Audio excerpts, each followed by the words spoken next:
इस फिल्म की कहानी एक ऐसे हरामी बच्चे के ऊपर आधारित है जिसमें इतनी ज्यादा हवस भरी होती है कि वो अपनी माँ के साथ साथ उसकी सहेलियों को भी रगड़ डालता है।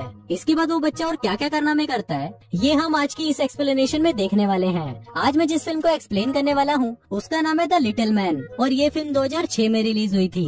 मूवी की शुरुआत में हमें एक जेल का सीन दिखाया जाता है जहाँ पर एक बहुत ही खूंखार और खतरनाक कैदी एक्सरसाइज कर रहा होता है। अब वो कैदी इतना ज्यादा खतरनाक होता है कि उसके डर से जेल के बाकी सभी कैदियों की पैंट गीली हो जाती है। फिर थोड़ी देर बाद वहाँ पर कुछ पुलिस ऑफिसर्स आते हैं और उसे बोलते हैं कि अब तुम्हारे इस जेल से निकलने का टाइम आ गया है। फिर इसके बाद उस कैदी को जेल से रिहा कर दिया जाता है और हम देखते हैं कि वो खूंखार कैदी सिर्फ 1.5 फुट का है और उसका नाम छोटा छतरी है। फिर कुछ देर बाद वहाँ उसे लेने उसका दोस्त काला कांडी आता है और वो दोनों कार में बैठकर घर जाने लगते हैं। रास्ते में छोटा छतरी काला कांडी को बोलता है कि अब उसे पैसे कमाने हैं इसलिए उसे एक नौकरी की जरूरत है। पर इस पर काला कांडी उसे बोलता है कि उसके पास एक ऐसा काम है जिसको पूरा करने पर उनको $1 मिलियन मिलेंगे और उसको करने के बाद उन्हें पूरी जिंदगी कुछ भी काम करने की जरूरत ही नहीं है। अब इतने पैसों के बारे में सुनकर छोटा छतरी भी हैरान हो जाता है और वो काला कांडी को बोलता है कि वो ये काम करने के लिए तैयार है। दूसरी तरफ हम एक कपल को देखते हैं जिसमें हस्बैंड का नाम कालिया होता है और वाइफ का नाम चुटकी होता है। वो दोनों एक रेस्टोरेंट में अपने बच्चे को लेकर झगड़ा कर रहे होते हैं क्योंकि बहुत कोशिशों के बाद भी कालिया की काली पिचकारी में इतना दम नहीं था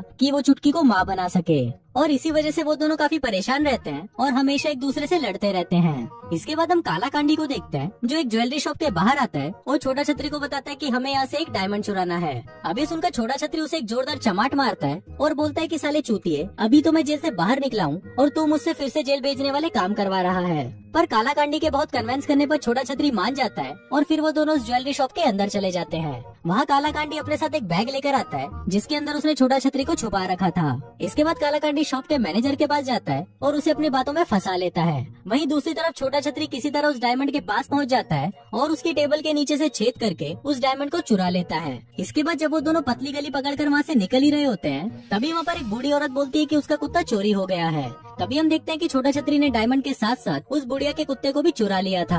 अब वो दोनों बाहर निकल ही रहे होते हैं कि तभी वो कुत्ता भौंकने लगता है और उस कुत्ते की आवाज सुनकर बुढ़िया चिल्लाने लगती है और बोलती है कि इस हरामखोर ने ही मेरा कुत्ता चुराया है। इधर शॉप के मैनेजर को भी पता चल जाता है कि उनका डायमंड चोरी हो गया है इसलिए वो वहाँ पर पुलिस बुला लेती है। तभी काला कांडी और छोटा छतरी भागकर अपनी कार में बैठते हैं और उस कुत्ते को वहीं फेंक कर वहाँ से भाग जाते हैं। पर कुछ ही दूर जाने पर उनकी कार खराब हो जाती है इसलिए वो कार को वहीं छोड़कर पैदल ही वहाँ से भागने लगते हैं। वहीं पुलिस बुढ़िया से पूछताछ करती है कि वो चोर कैसा दिखता था तो बुढ़िया बताती है कि वो चोर बिल्कुल डामर की तरह काला था। इसके बाद हम काला कांडी और छोटा छतरी को देखते हैं जो भागते हुए एक शॉपिंग कॉम्प्लेक्स में घुस जाते हैं। वहीं कालिया और चुटकी भी शॉपिंग कर रहे थे और उनको देखते ही छोटा छतरी भागकर उनके पास जाता है और उस डायमंड को पुलिस से बचाने के लिए वो उसे चुटकी के बैग में डाल देता है।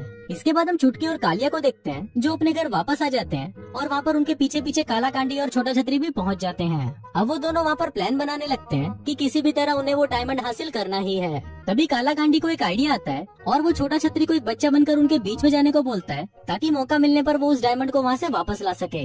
पर छोटा छतरी को ये आइडिया पसंद नहीं आता और वो काला कांडी को मना कर देता है। पर तभी अगले ही सीन में हम देखते हैं कि काला कांडी छोटा छतरी को जैसे तैसे करके कन्विंस कर लेता है और उसे एक टोकरी में डालकर उसको कालिया और चुटकी के घर के बाहर रख देता है। फिर थोड़ी देर बाद जब कालिया घर से बाहर आता है तो वो छोटा छतरी को देखकर बहुत इमोशनल हो जाता है और सोचता है कि कोई हरामखोर इतने प्यारे बच्चे को हमारे घर के बाहर छोड़कर चला गया। इसके बाद वो छोटा छतरी को उठाकर अपने घर के अंदर ले जाता है और चुटकी के साथ मिलकर उसका डायपर चेंज करने लगता है। लेकिन तभी वो सभी छोटा छतरी की छतरी को देखकर हैरान हो जाते हैं क्योंकि उसकी छतरी बहुत ही ज्यादा बड़ी थी। अब उन लोगों को समझ नहीं आ रहा था कि इस बच्चे का क्या करें, इसलिए चुटकी चाइल्ड केयर वालों को कॉल करती है ताकि वो लोग आकर इसे यहाँ से ले जाएं। लेकिन चाइल्ड केयर वालों की आज छुट्टी थी इसलिए उसे वहाँ से कोई भी जवाब नहीं मिलता।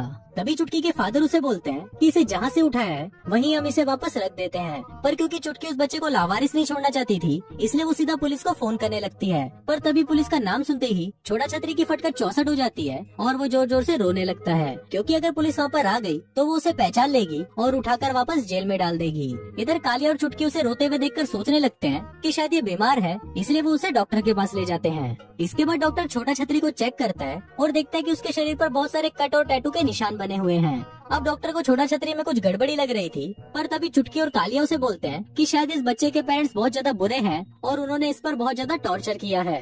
अब जब वो लोग ये सभी बातें कर ही रहे होते हैं तभी छोटा छतरी चुटकी के बैग को उठाकर वहाँ से भागने लगता है, लेकिन बाहर आते ही उसे पुलिस ऑफिसर पकड़ लेता है और उसे बच्चा समझकर वापस चुटकी और कालिया के पास ले जाता है। अब चुटकी उस पुलिस ऑफिसर को सारी बातें बताने लगती है, पर तभी छोटा छतरी चुटकी को मॉम कहकर पुकारता है, जिसको सुनकर चुटकी बहुत ज्यादा इमोशनल हो जाती है और वो पुलिस को कुछ नहीं बताती और इसके साथ ही वो छोटा छतरी को भी अपने पास रख लेती है। इसके बाद अगले सीन में हम टट्टू लाल नाम के एक आदमी को देखते हैं, जो कि एक गैंगस्टर होता है और उसने ही काला कांडी को वो डायमंड चुराने का काम दिया था, लेकिन काला कांडी ने अभी तक उसका काम पूरा नहीं किया। इसलिए टट्टू लाल उसे धमकी देता है कि अगर 7 दिनों में उसने वो डायमंड लाकर नहीं दिया तो वो उसके पिछवाड़े को खोलकर उसका चबूतरा बना देगा। वहीं दूसरी तरफ हम चुटकी को देखते हैं, जो कि छोटा छतरी को मिलाने के लिए अपने कुछ दोस्तों को घर पर बुलाती है, लेकिन जब वो सभी औरतें छोटा छतरी को देखती है तो वो थोड़ा हैरान हो जाती हैं, क्योंकि छोटा छतरी बाकी बच्चों की तरह नहीं था। इसके बाद चुटकी अपनी सहेलियों को लेकर किचन में जाती है, जहाँ पर छोटा छतरी उसके एक सहेली को हवस भरी नजरों से देखने लगता है। इसके बाद वो उसकी सहेली के पास जाता है और उसे गोदी में उठाने के लिए बोलता है। फिर जब वो औरत उसे अपनी गोदी में उठाती है तो छोटा छतरी उसके दोनों संतरों को देखकर बहुत एक्साइटेड हो जाता है और उन्हें पकड़ने की कोशिश करता है, पर क्योंकि वो संतरे बहुत ज्यादा बड़े थे इसलिए वो छोटा छतरी के हाथ में नहीं आ पाते। दूसरी तरफ चुटकी को लगता है कि शायद इसे भूख लगी है और वो दूध पीना चाहता है, इसलिए चुटकी अपने एक सहेली को उसे माँ का दूध पिलाने के लिए बोलती है। अब तो छोटा छतरी की चांदी हो गई थी और वो दबा दबा कर दोनों संतरों को निचोड़ डालता है। फिर कुछ देर मस्ती करने के बाद जब वो सभी लोग वहाँ से जा रहे होते हैं तो वो एक एक करके छोटा छतरी को किस करने लगते हैं, लेकिन छोटा छतरी ये मौका भी नहीं छोड़ता और वो इमरान हाशमी की तरह उनके होठों को पूरी तरह चूस डालता है। फिर थोड़ी देर बाद चुटकी उसे अपने रूम में ले जाती है और उसके कपड़े चेंज करके उसे सुला देती है। फिर आधी रात को जब सभी लोग सो जाते हैं तो छोटा छतरी उस हीरे को ढूंढने लगता है और साथ ही वो काला कांडी को भी फोन करने लगता है, लेकिन तभी वहाँ पर चुटकी का बाप उठ जाता है और वो उसे चोर समझकर उस पर गन पॉइंट कर देता है, लेकिन तभी वहाँ पर कालिया आ जाता है और वो अपने ससुर को समझाकर छोटा छतरी को वहाँ से ले जाता है। फिर अगले दिन जब चुटकी नींद से उठती है तो वो कालिया को पूरी रात बिना रुके घचाघच करने के लिए थैंक यू बोलती है, लेकिन तभी कालिया उसे बताता है कि मैंने तो कल रात तुम्हारे साथ घचाघच किया ही नहीं। अब यहाँ पर कालिया को कुछ समझ नहीं आ रहा था, पर हम व्यूवर्स अच्छी तरह समझ जाते हैं कि कल रात छोटा छतरी ने दबा दबा कर चुटकी के साथ घचाघच किया है। फिर इसके कुछ देर बाद चुटकी तैयार होकर ऑफिस चली जाती है और यहाँ पर हमें पता चलता है कि घर चलाने के लिए सिर्फ चुटकी ही काम करती है और वहीं उसका हस्बैंड पूरे दिन घर पर सोता रहता है। लेकिन इस बार वो छोटा छतरी को घुमाने के लिए पार्क में लेके जाता है और वहाँ पर वो अपने दोस्तों के साथ बैठकर बातें करने लगता है। वहीं दूसरी तरफ छोटा छतरी के पास काला कांडी आता है और छोटा छतरी उसे बताता है कि टेबल के ऊपर जो बैग रखा है उसी के अंदर डायमंड है। फिर जब काला कांडी उस बैग को चुराने जाता है तो वो देखता है कि वहाँ पर एक नहीं बल्कि 3 बैग हैं। अब ये देखकर काला कांडी काफी कंफ्यूज हो जाता है और वो किसी एक बैग को चुराकर वहाँ से भाग जाता है। फिर काला कांडी उस बैग को टट्टू लाल के पास लेके जाता है और बताता है कि डायमंड इसी में ही रखा है, लेकिन जब टट्टू लाल उस बैग को खोलता है तो उसे वहाँ पर गंदे डायपर और खिलौनों के अलावा कुछ नहीं मिलता। अब ये देखकर टट्टू लाल और भी गुस्सा हो जाता है और वो काला कांडी को वहीं पर ही पकड़कर पेलने लगता है। इसके बाद हम कालिया को देखते हैं, जो छोटा छतरी को लेकर एक मैच देखने आया होता है। तभी मौका मिलते ही छोटा छतरी उस डायमंड को चुरा लेता है और इससे पहले कि कालिया उसे देखे वो उस डायमंड को निगल जाता है। फिर अगले दिन हम देखते हैं कि कालिया छोटा छतरी के आने की खुशी में अपने घर पर एक पार्टी रखता है, जहाँ पर सभी लोग छोटा छतरी के लिए बहुत सारे गिफ्ट्स और खिलौने लाते हैं। तभी वहाँ पर चुटकी के डैड भी आते हैं और वो छोटा छतरी को एक टेडी बियर गिफ्ट करते हैं।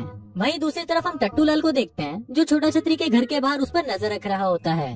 वहीं डायमंड निकलने की वजह से छोटा छतरी के पेट में बहुत दर्द हो रहा था, इसलिए वो दर्द कम करने के लिए कैस्टर ऑयल पी लेता है, लेकिन इससे उसका दर्द कम नहीं होता बल्कि और भी ज्यादा बढ़ जाता है। तभी सीन यही शिफ्ट होता है और हम देखते हैं कि अगले दिन चुटकी को छोटा छतरी के डायपर में वही डायमंड मिलता है, जिसको पाकर वो बहुत ज्यादा खुश होती है। उसे लगता है कि शायद ये डायमंड कालिया ने उसे गिफ्ट दिया है, इसलिए वो उसे इम्प्रेस होकर उसके साथ रात को डेट पर चली जाती है। अब घर पे सिर्फ बूढ़ा आदमी और छोटा छतरी अकेले थे और तभी हम देखते हैं कि वो बूढ़ा आदमी छोटा छतरी को उठाकर नीचे फेंक देता है और बोलता है कि मैं तेरे बारे में सब कुछ जान चुका हूँ।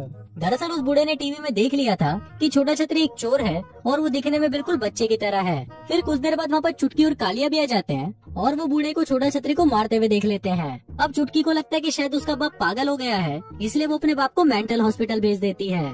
वहीं कालिया जब उस टेडी बियर को देख रहा होता है तो उसे उसमें से एक कैमरा मिलता है, जिसको चुटकी के बाप ने छोटा छतरी पर नजर रखने के लिए लगाया था। फिर उस कैमरे की फुटेज देखने के बाद कालिया को भी पता चल जाता है कि छोटा छतरी कोई बच्चा नहीं है, जिसके बाद वो उसे घर में ढूंढने लगता है। लेकिन तभी हम देखते हैं कि छोटा छतरी काला कांडी के साथ वो डायमंड लेकर वहाँ से निकल चुका है और फिर रास्ते में काला कांडी उसे बताता है कि आज रात टट्टू लाल कालिया और चुटकी के घर पर हमला करने का प्लान बना रहा है। लेकिन तभी ये सुनकर छोटा छतरी उसे वापस चलने के लिए बोलता है, क्योंकि अब वो कालिया से इमोशनली अटैच हो चुका था और वो उसे ऐसे ही मरने के लिए नहीं छोड़ सकता था। वहीं घर पर हम टट्टू लाल को देखते हैं, जो कालिया के पास आकर उससे वो डायमंड के बारे में पूछने लगता है, लेकिन कालिया को इस बारे में कुछ भी पता नहीं था। इसके बाद टट्टू लाल कालिया को मारने ही वाला होता है कि तभी वहाँ पर छोटा छतरी आ जाता है और वो टट्टू लाल और उसके साथियों को कुत्ते की तरह मारने लगता है। फिर कुछ देर बाद वहाँ पर पुलिस भी आ जाती है और वो टट्टू लाल और उसके साथियों को वहाँ से ले जाती है। फिर फिल्म के लास्ट सीन में हम देखते हैं कि छोटा छतरी वो घर छोड़कर जा रहा होता है, लेकिन तभी कालिया उसे जाने से रोक लेता है और अपने साथ ही रहने के लिए बोलता है। फिर इसके कुछ दिनों बाद हम देखते हैं कि चुटकी को एक लड़का होता है जो दिखने में बिल्कुल छोटा छतरी की तरह था, और इसी के साथ ही ये फिल्म यहीं खत्म हो जाती है।